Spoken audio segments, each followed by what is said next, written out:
Rudy Ray Moore was this underground comedian back in the 70s, and he did a really X-rated adult humor. And he, like I said, he was like an underground. He developed this little cult following of people.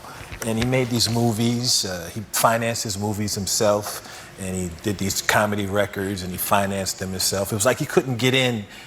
In the 70s, there was a little period called the Black Exploitation era where they was doing all these different types of movies, and he couldn't get in with them. They were like, nah, we don't want to work with you. It's like, I can't even make a Black Exploitation movie? It was like, no. So he had to go back door and get his own stuff made, and he became like a little hero of mine. He was like this guerrilla filmmaker from the 70s. One of the things that's interesting about Rudy is, like, Rudy's not a great comic.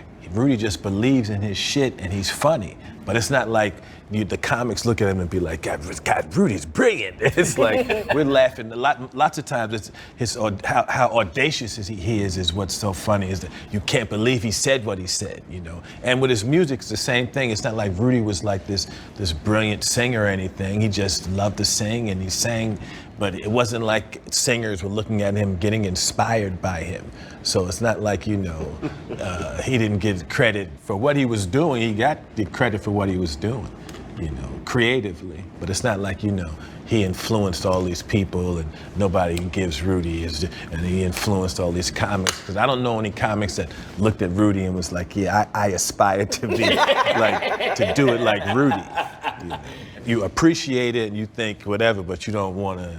He's not Richard. He has none of the stuff that the greats have. He's not great looking. He doesn't have great skill. He doesn't have great talent. He has none of that. He's the loser who refuses to lose. Mm-hmm. Nice. That's who Rudy Ray Moore is.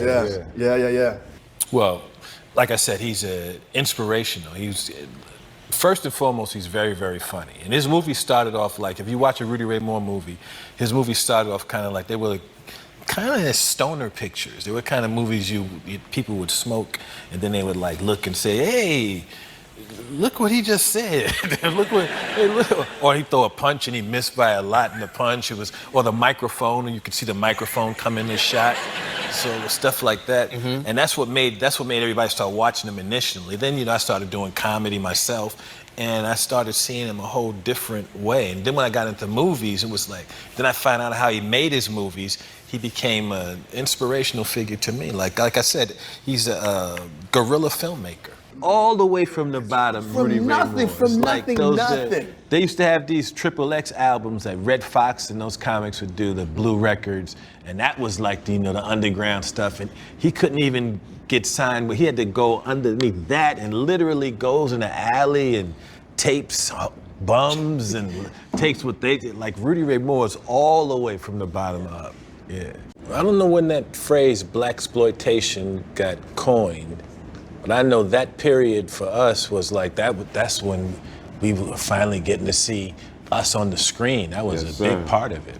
And the movies, the quality of the movies is because the budgets were really low, so, you know, but we were seeing black stories and black actors and black actresses. Yeah, all of cast members. So working together. So, you don't have those days anymore. We wasn't feeling exploited when we were going to see these movies. Definitely not.